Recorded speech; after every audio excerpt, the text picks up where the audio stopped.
Hello friends, welcome back my channel allrounder friend. आज के इस वीडियो में हम लोग सी प्रोग्रामिंग लैंग्वेज में एक सबसे बेसिक और सबसे पहला कोड लिखने वाले हैं। तो आज की इस वीडियो में देखते हैं सबसे पहला कोड सी प्रोग्रामिंग लैंग्वेज में कैसे लिखेंगे और सबसे बेसिक कोड है। वीडियो स्टार्ट करने से पहले आपसे एक रिक्वेस्ट है, अगर आपने इस चैनल को सब्सक्राइब नहीं किया है तो प्लीज़ सब्सक्राइब कर लीजिए। आपको सी प्रोग्रामिंग लैंग्वेज से रिलेटेड इसी तरह की वीडियो मिलते रहेंगे। अगर आप हमारी वीडियो सबसे पहले पाना चाहते हैं तो आप बेल आइकन को भी दबा लीजिएगा, जिससे आपको सबसे पहले नोटिफिकेशन मिल जाएगा। चलिए वीडियो को बिना किसी देरी के स्टार्ट करते हैं। फिर यहाँ पे हम लोग पहले लिखेंगे हेडर फाइल को इंक्लूड करते हैं हम लोग। तो हैच इंक्लूड इसके बाद stdio.h।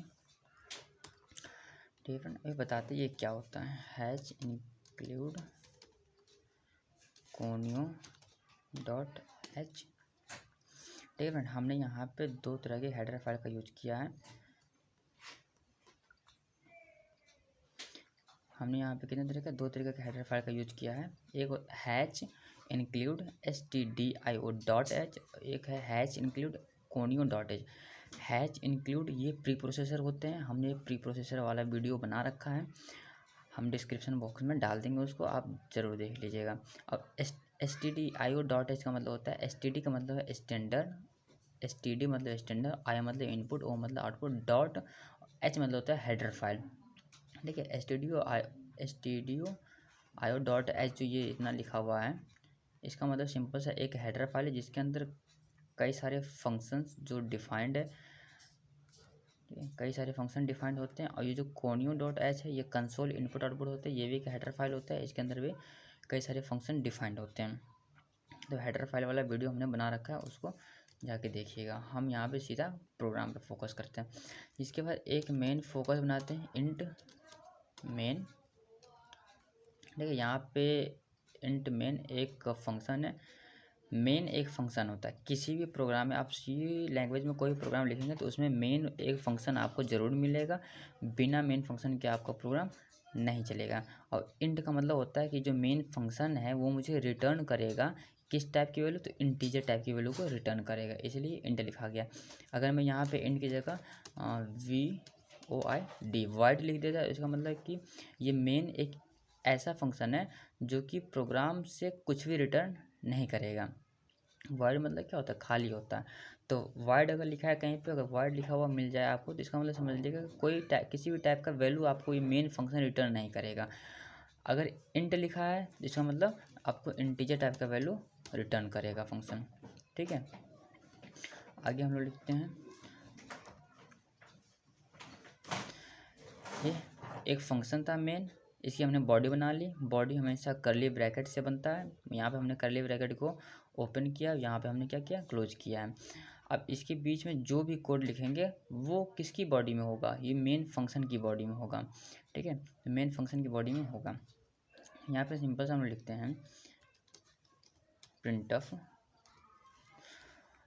और सिंपल सा डबल कोड लगाएंगे। डबल कोड में लिखते हैं हम लोग हेलो सी लैंग्वेज।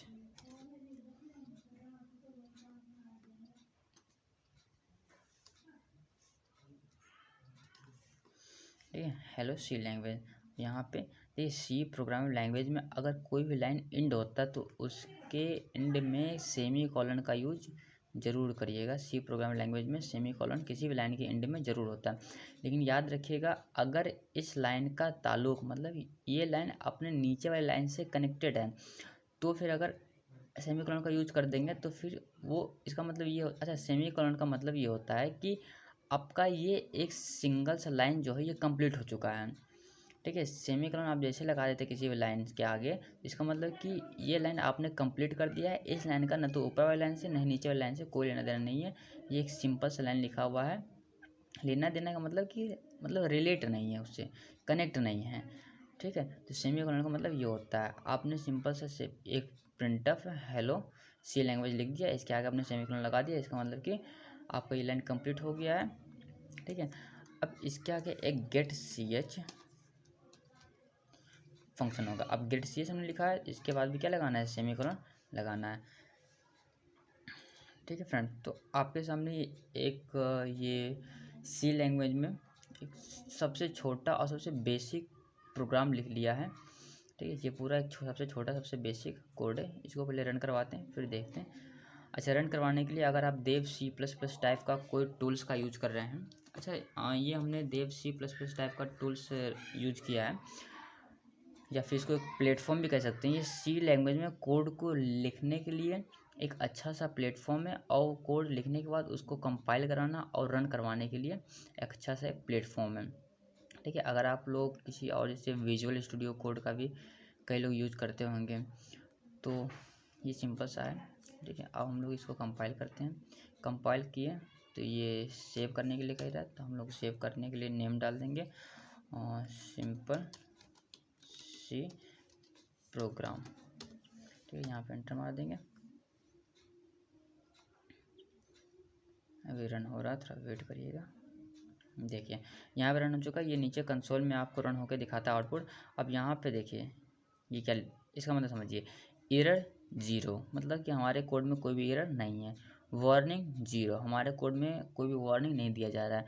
आउटपुट फाइल नेम, जो कि ये इतना सारा लिखा गया आउटपुट फाइल नेम। ठीक है, जिसके बाद ये आउटपुट साइज कितने KB का है वो लिखा गया है, और जिसके बाद हमारा कंपाइलेशन में कितना समय लेगा वो ये लिखा है, मतलब 5.08 सेकेंड का समय लगा है इस कोड को कंपाइल होने में। ठीक है, फिर ऊपर एक्सिक्यूट बटन में चाहिए। अब हम लोगों ने कंपाइल तो करा लिया, अब रन करवा लेंगे। अगर दोनों एक साथ करवाना है तो आप लोग सीधा सीधा कंपाइल और एंड रन पे क्लिक करेंगे तो दोनों एक साथ हो जाएगा। अगर आप शॉर्ट की का यूज़ करना चाहते हैं तो कंपाइल करवाने के लिए F9 क्लिक करिएगा और रन करवाने के लिए F10 क्लिक करिएगा। अगर दोनों साथ साथ करवाना है तो F11 क्लिक करिए, आपको हो जाएगा। अब हम लोग रन करवाएंगे। देखिए हम लोगों ने रन करवाया, आपको जूम करके दिखा दे थोड़ा।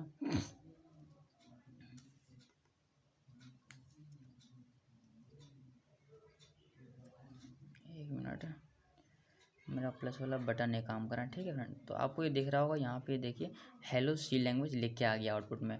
हम लोगों ने कोड किसके लिए लिखा था, इसी के लिए कोड लिखा था। एक कोड लिखा जिसके अंदर हम लोगों ने हेलो सी लैंग्वेज लिखा था, तो आउटपुट में हेलो सी लैंग्वेज लिख के आ गया है। ठीक है, तो कॉन्ग्रेचुलेसन फ्रेंड, आपने सी लैंग्वेज में एक सबसे बेसिक और सबसे सिंपल सा कोड आपने लिख लिया है। ठीक है, हर एक लाइन का आपको मतलब जानना ज़रूरी होता है। ठीक है, हेडर फाइल्स के बारे में प्री प्रोसेसर वाला एक वीडियो मेरा बना होगा, उसको आप ज़रूर देखिएगा। आपको ये जो दो लाइन है ऊपर के, आपको ये क्लियर हो जाएगा क्या है क्या करता है। ठीक है, अभी हमने बता दिया कि ये हेडर फाइल्स है।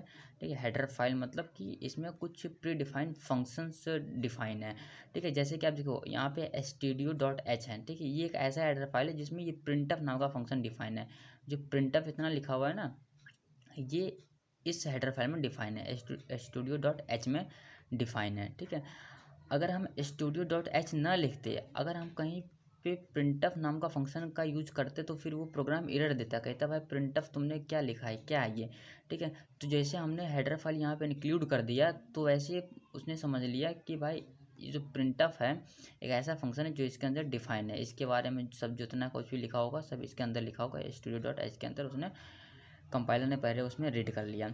अब देखो यहाँ पे गेट सी एस नाम का फंक्शन यूज हुआ है। अब गेट सी एस नाम का फंक्शन जो है वो कहाँ पे यूज हुआ है, तो conio.h के अंदर यूज हुआ है। ठीक है, conio.h के जो conio.h हेडर फाइल है इसके अंदर कौन सा फंक्शन यूज है, तो get C S function use है। यहाँ पे हमने इसलिए दोनों फंक्शन का यूज करके आपको दिखा दिया। अब ये ज़रूरी नहीं है तो केवल printf नाम का ये फंक्शन इसके अंदर डिफाइन है, केवल getcs नाम का फंक्शन ही इसके अंदर डिफाइन है। बहुत सारे फंक्शंस होते हैं।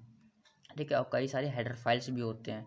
तो हमने अभी बेसिक प्रोग्राम लिखा है और बेसिक प्रोग्राम में इतना लिखा है। अच्छा, अब हमने शुरुआत में आपको बताया था यहाँ पे इंट लिखा है, तो हम इंट का मतलब क्या बताया था कि जो मेन फंक्शन, अच्छा मेन फंक्शन जो है इसकी बॉडी कहाँ से कहाँ तक है, अगर ध्यान से देखो तो यहाँ से यहाँ तक है ना। कर्ली ब्रैकेट यहाँ पे हमने ओपन किया, यहाँ पे हमने क्लोज किया है। इसका मतलब जो मेन फंक्शन की बॉडी है वो यहाँ से यहाँ तक है। अब हमने कहा था यहाँ पे इंट लिखा है, इसका मतलब ये है कि मेन फंक्शन कोई इंटीजर टाइप की वैल्यू को रिटर्न कर रहा है। लेकिन यहाँ पे कहीं क्या आपको दिख रहा है कि इंटीजर टाइप की वैल्यू रिटर्न होता हुआ, कहीं नहीं आपको दिख रहा है। देखो आउटपुट में क्या मिल रहा था, सिंपल एक स्ट्रिंग ही तो लिखा हुआ मिल रहा था ना, ये इतना ही तो लिखा हुआ मिल रहा था। तो किसी प्रकार का इंटीजर टाइप की वैल्यू नहीं है। अच्छा, यहाँ पे अगर हम सीधा सीधा void करते हैं VOID, यहाँ पे हमने void लिख दिया। अब रन करवाते हैं, देखते हैं क्या होता है वो कंपाइलेशन। अच्छा, किसी भी कोड को रन करवाने से पहले कंपाइल जरूर करवाइएगा। अगर आप 2-3 बार रन करवा चुके हैं कोड को तो एक बार सेव कर लीजिएगा यहाँ पे फाइल पे जाके, ठीक है, यहाँ पे सेव एज पे करके सेव कर लीजिएगा, क्योंकि कभी कभी ऐसा होता है कि सॉफ्टवेयर दिक्कत देने लगता है। अब 2-3 बार अगर किसी कोड को रन करवा लेते हैं तो फिर वो दोबारा कोई मतलब काफ़ी सारे करेक्शन करने के बाद फिर आप रन करवाते हैं तो वो कोड को सेव करना पड़ता है, ठीक है। अगर आपका पूरा कोड सही लिखा हुआ है फिर भी एरर दे रहा है तो चेक करने का तरीका सही, एक तरीका होता है कि आपका कोड बिल्कुल सही लिखा है लेकिन फिर भी एरर दे रहा है, तो आप क्या करिए, उस कोड में कुछ एरर मतलब गलत करके देखिए। गलत करने के बाद एरर दे रहा है तो इसका मतलब समझिए कि आपका जो टूल है, जो प्लेटफॉर्म आप यूज़ करें कोड को लिखने के लिए, वो सॉफ्टवेयर आपका सही है, ठीक है। अगर आपका कोड सही है, रन होने टाइम एरर दे रहा है, तो अब यहाँ पे फाइल पे जाके एक दोबारा सेव करिए, फिर आप रन करवाइए। फिर भी अगर एरर दे रहा है तो फिर आपका क्या होगा, कहीं ना कहीं आपने कोड में प्रॉब्लम किया होगा। देखो, कोड कोई गलत लिखने से एरर आता, एरर नहीं आता है, मतलब अगर लॉजिकली आप कुछ गलत लिखें तो आपको आउटपुट मिलता है लेकिन आप जो चाहेंगे वो नहीं मिलेगा, तो वो एक एरर नहीं कहलाता है, ठीक है। उसको अगर आप कहना चाहते हैं तो उसको लॉजिकल एरर कह सकते हैं कि आप जो चाहते हैं प्रोग्राम से, जैसे हमने कहा कि हेलो, हमने कहा कि मुझे चाहिए इस आउटपुट में, इस प्रोग्राम से हेलो सी लैंग्वेज, ठीक है। अब हेलो सी लैंग्वेज चाहिए, अब मैंने यहाँ पे हेलो सी प्रोग्राम लिख दिया, ठीक, सॉरी, प्रोग्राम लिख दिया, ठीक है। आपको आउटपुट में क्या चाहिए था, हेलो सी लैंग्वेज, अब हमने हेलो सी प्रोग्राम लिख दिया, तो जाहिर सी बात है जब यहाँ से, एक मिनट, अभी हम बताते हैं वर्ड का क्या खेल है, ठीक है। एरर दे रहा था ना, बताते हैं, यहाँ पे इंट लिख दिया। अब क्या करेंगे हम लोग, सीधा सीधा हम लोग शॉर्ट की का यूज़ करते हैं F11। देखो, अब आउटपुट में क्या आ रहा है, हेलो सी प्रोग्राम, लेकिन आपको क्या चाहिए था, हेलो सी लैंग्वेज चाहिए था ना, हेलो सी लैंग्वेज चाहिए था। अब यहाँ मिल रहा है हेलो सी प्रोग्राम, तो यहाँ पे कोई एरर नहीं है, आप जो चाहते थे आपको वो नहीं मिला लेकिन कुछ और मिला, ठीक है। तो आप कोड में कहीं कुछ गलत करेंगे तो गलत क्या किया, यहाँ पे आपको हेलो सी प्रोग्राम न लिखकर क्या लिखना चाहिए, हेलो सी लैंग्वेज लिखना चाहिए, ठीक है, तभी तो आपको मिलता है हेलो सी लैंग्वेज, ठीक है, हेलो सी लैंग्वेज। अब अगर आप रन करवा दें तो हेलो सी लैंग्वेज आपको अब मिल जाएगा, ठीक है। तो कोड में कोई दिक्कत नहीं होता है, उसको हम लोग लॉजिकल एरर कहते हैं कि आपने जो कोड लिखा है उसका आउटपुट कुछ और आ रहा है ना आउटपुट, लेकिन कुछ और आ रहा है, लेकिन आप वो नहीं चाहते हैं, ठीक है। तो आपने कोड में कहीं लॉजिक में एरर किया है, ठीक है। आप चाहते हैं कि 2+2 ऐड करने पर 4 आएगा, लेकिन आपको 2+2 ऐड करने से, मतलब 2+2 ऐड करने से 4 आता आप चाहते हैं, लेकिन आप मान लीजिए कहीं भूल से आप 3+3 कर रहे हैं तो जाहिर सी बात है 6 होगा, ठीक है, आउटपुट में 6 देगा वो। तो आप अगर कोड को सही से लिखिए, सही से देखिए, तो आपको जो चाहते हैं आउटपुट वो आपको मिलेगा। हाँ, यहाँ पे हमने जब वर्ड लिखा था VOID, तो यहाँ पे एरर दे रहा था ना, देखिए यहाँ पे एरर दे रहा था, हाँ देखो एरर दे रहा है यहाँ पे, ठीक है। अब एरर क्यों दे रहा है, देखो ज़रा पढ़ना एरर क्या देता है, मेन मस्ट। अच्छा, यहाँ पे आपको एरर पढ़ना जरूर, मतलब मस्ट है कि आना ही चाहिए, ठीक है। अगर आप एरर पढ़ना सीख जाते हैं तो आप किसी भी कोड में जो एरर होता है उसको आप सॉल्व कर सकते हैं। एरर दे रहा है मेन मस्ट रिटर्न इंट, ठीक है। हम जो टूल्स का यूज़ कर रहे हैं उसका नाम है देव C++ है, ठीक है। ये टूल्स क्या करता है, वॉइड टाइप का कुछ रखता ही नहीं है, ठीक है। इसमें जो होता है मेन फंक्शन हमेशा कहता है कि ये इंटीजर टाइप की वैल्यू ही रिटर्न करता है, ठीक है, मस्ट है। मतलब इस टूल्स में अगर आप विजुअल स्टूडियो कोड का यूज करते हैं तो आप देखिएगा, या फिर आप सॉरी, एक और कोड क्या ना, हाँ टर्बो C++, ठीक है। अगर आप टर्बो C++ नाम का टूल का यूज़ करते हैं तो उसमें वॉइड टाइप का यूज होता है, लेकिन हम जो यहाँ पे यूज़ कर रहे हैं देव C++, देखो यहाँ पे लिखा हुआ है देव C++, ठीक है।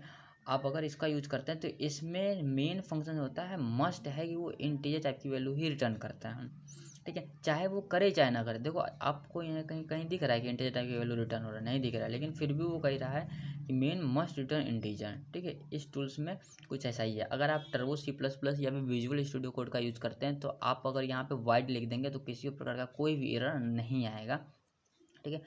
आप चाहे तो करके देख लीजिएगा। ठीक है, तो आपने एक सिंपल सा और सबसे बेसिक सी लैंग्वेज का पहला कोड लिख लिया है।